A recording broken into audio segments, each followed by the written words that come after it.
G'day punters, welcome back to another episode of Two Colts in the Kong. Unfortunately, last week we had a few computer issues, Edward, so we were unable to upload our last week's video. We tipped the card actually. So, yeah, it was a huge one. No, you're probably better off we didn't tip you. So no, it was a good day of racing last week, Group 3, Chadley Schofield. He won, obviously, on Carrying Star, the feature of the Lion Rock Trophy, and he's been an honest horse. He's been placed on a couple of occasions at the top level, so he deserved to end his season like that. Yeah, definitely got to the front. Chad timed it to perfection. Matty Poon flashed home late on Fast Most Furious, and honest Southern legend, far out, he just continues to run great races. He's a good old horse, and he'll be competitive in the races again next season. So, but well done to Carrying Star, Chad and Tony Cruz. Yeah, that's right. Tony Cruz is stable and excellent form, making a charge for the trainer's title. As far as the jockeys are concerned, heading into Sunday's meeting, the gap is now 5 between Purton and Moreira. I think tomorrow's meeting's D-Day for how it all pans out. This is the fork in the road sort of meeting. If Zach gets a couple more, I think the gap might be a bit too hard for Moreira to pull back. But in saying that, I think Moreira's got some really good rides. And if he can swing the margin back to, say, 2 or 3, then it's still game on. Yeah, he has to start now because Zach's sort of like a very tough on-pace runner, isn't he? He's hard to get past once he's in front. But Joe does have a much better book of rides tomorrow. I'd say Zach's rides are okay. I do have a few on top, but I wouldn't be shocked if he came away from the meeting not riding one. But both of them at the top of their games, you know, they ride horses that sometimes you go, why are they riding this? But they continue to win the races. So may the best man win. It's making it very exciting to the end of the season. And so is that trainer's title. It's going to make the end of the season very exciting, Edward. We also, Adam, had the licensing committee decisions for next season. Obviously, we're in a strange time in the world with COVID-19 and not a lot of certainty. So as a result, no changes as far as the jockeys are concerned heading into next season. Ben So retires, but that was publicly known already. David Hayes joins the trainers' ranks. That was known already.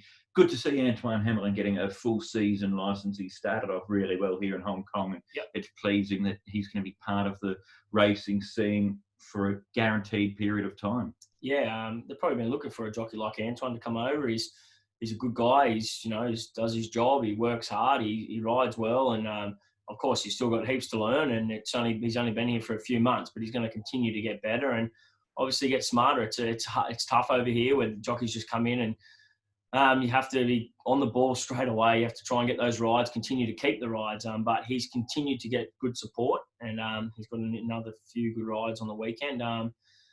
Benny So retires. Good on him. Great to see him ride 2 winners the other night. Massive odds. The punters weren't too happy, but good on him. He's a great young guy, and everyone speaks highly of him. And he will be missed because he does get a lot of rides, and he does ride a lot for a number of trainers. So all the best to Benny, but onwards and upwards. Chad continues to ride well. Young star on the rise. Zach and Joe, they'll be fighting it up again. And Karras, of course, he's had another huge season, and they've done all their job. It's happy birthday to Karras as well, too. It was his 30th on Wednesday, and he was able to celebrate that with a couple of winners. On that note, Adam, should we find some winners ourselves for tomorrow at Shard 10? Let's do it. Okay, let's start off with the opening event then, Class 5 over 1,200 metres. I've gone with Moreira and with Supreme Plus. I think there'll be plenty of pace on in the race. Will suit a run on, and he did get to the line nicely last time out. He did. I'm going to stick with old Multi-Max, back to 1,200, 10 pounds off his back. He's hard to get past when he goes forward. I just think this ticks a lot of boxes. I think he'll be very, very hard to beat in the opener.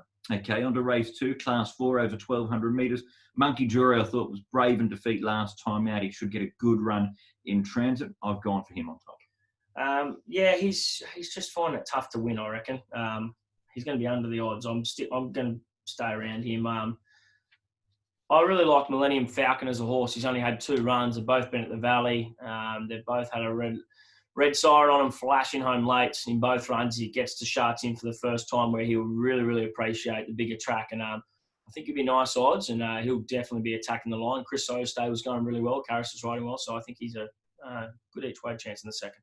Okay, in the third Class 4 contest, this is also over 1,200 metres. My pick's Wood on Fire horse number 8. I think that Judy Star's always looked like a nice type of horse and won really well last time out. So him finishing second to Judy Star, I think that form will stack up well with a good draw. He should be in the right part of the race, and I think he'll go pretty close here. Yeah, he's a consistent horse. He's definitely got the ability to win, but I'm going to make my value bet in this race, Mighty Valor. Matthew Poon for Ricky Yu. He hasn't shown much in his career, but his recent trials at Chung Fa, I think you called a couple of them actually, they've been really, really encouraging. And Ricky's continued to do this throughout the season, where he has had some horses that haven't been producing their best. He's put them back to Chung Fa, bring them back to Sha Tin, and they've run encouraging races. He's going to be big odds tomorrow. He's drawn perfectly. I think he'll go forward and be very, very hard to beat. On to race 4, tricky Class 5 over 1,800 metres. I thought I'd play it relatively safe and go with Curling Luxury. He's got the £10 claim. He's drawn within gate number 3. He'll roll forward. He'll make his own luck. This is his right grade. He's gone close at his last couple. So I've gone for him on top, but I'm never confident in these sort of races. It's a tough race. You see, like, Zach's on Bring It On for Dennis Ship. Their record this year's really, really good and getting better.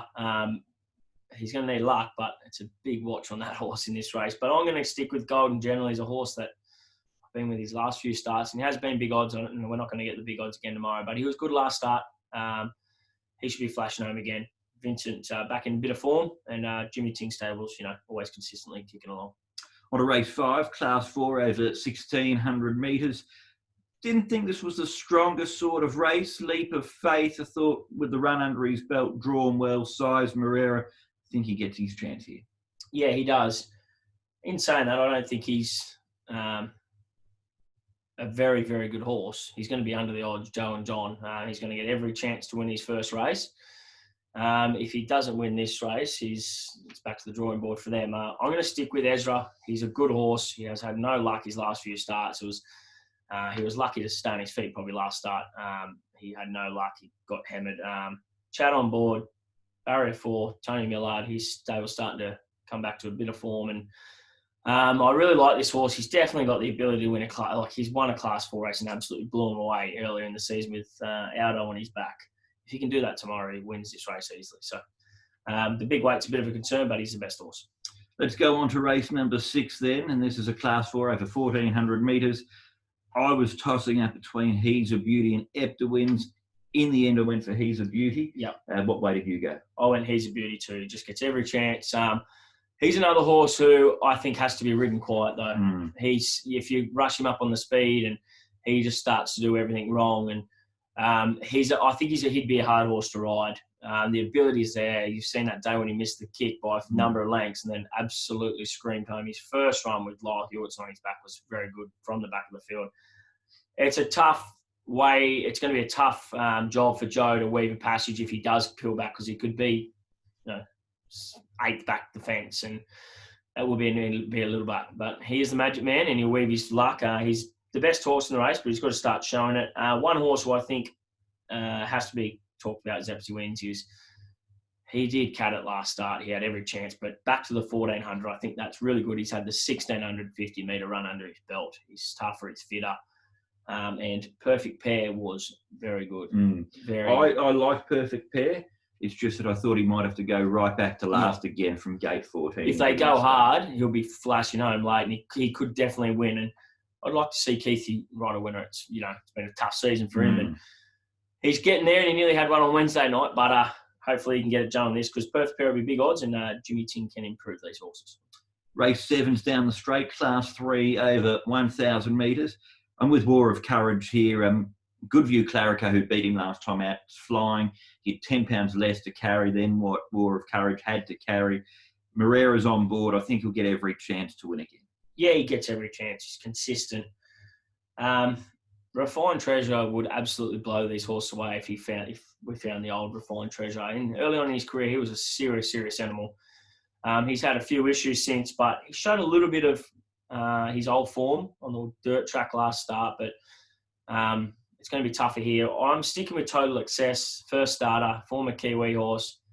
I think there's a huge engine with this horse. He has had a couple of issues, and he hasn't been here for a long time now without a run. If Michael Chang's got this horse ready to go, Zach's been doing the work on him, I think he'll be running a huge race. He's a really, really nice horse, and I I think he'll be a horse we'll be following out of the meeting. Okay, race 8 then comes up as a Class 3 over 1,400 metres. I thought this was a difficult sort of race. Lobo's Legend's been threatening to win for a while. Yeah. Hasn't had much luck. E-Star, I thought, went well last time out, and I've got a roughie in there in Win-Win based off the way that he's trialled at Shungfa. Yeah. The only thing I felt for certain, I actually think there's going to be a bit of pace on in the race, and I think it will set it up for something running on. I've gone with Lobo's Legend, but those other two that I mentioned I also think could go close. You got Lobo's Legend, Smoothie, Simple Elegance, trialled well again recently, and he's a good horse when he is at his best. Street Scream, very, very good last start. If he produces that, he'll be flashing home again.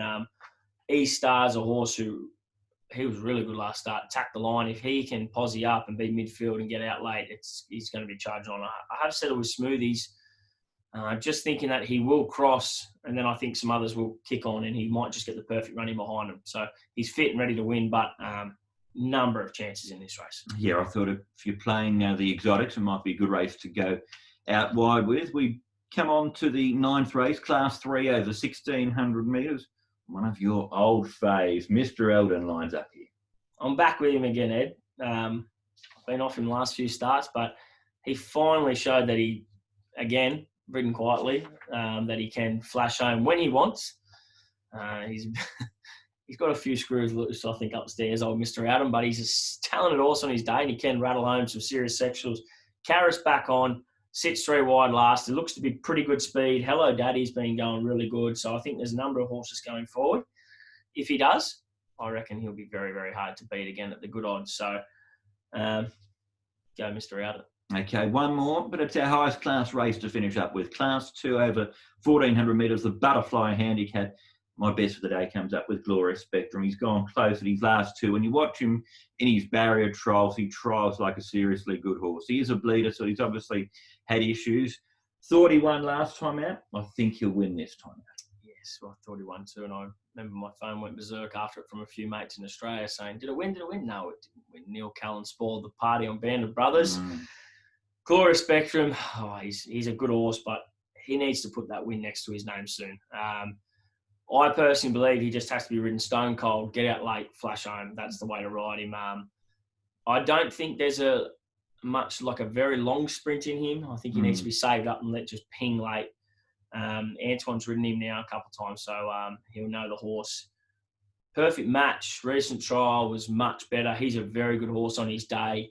I like him at the 1,400. I think he'll run a huge race. More than lucky, he was much better last start. And a horse that's going to be massive odds is Prince of Frog. Former New South Wales galloper with Gerald Ryan. Showed a lot of ability there. First up, I loved his run late. I just took him back.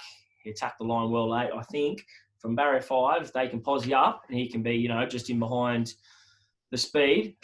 These last races at Sha Tin can pop up a big price runner. So I think he's definitely one to add in your exotics. Okay, the other horse I'd throw into the mix too are a couple of others. Been a fan of Starshine for a while, and he has been racing well without quite being able to win. Uncle Steve, I think, will improve because I don't think he ran out 1,800 metres last time out. I think he'll be better suited back to 14 here. Correct. Yeah, he's definitely. He's not a stay, that horse. He's 1,400 miler, I think. And I suppose we have to mention High Rev. Very good horse on his day. I like him back to the 1,400, and Benny So, barrier 2, should get every chance. Okay, has he got to his level? Yeah, I think so. I think he'll pinch another class 2, I think. Okay. I just don't know where it will be. All right, well, perhaps tomorrow we'll find out. I've gone for Glorious Spectrum, saving the best for last. What about you? Yeah, I'm with you. I think he should win again. Ezra, definitely one of my best if he produces his best. If we see him at his best, he'll blow that field away. And Mighty Valor, my value bet. Okay, Win-Win's mine value off the trials as well too.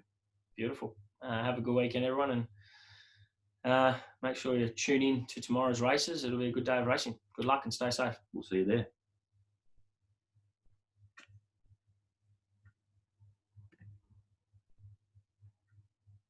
Adam Campton.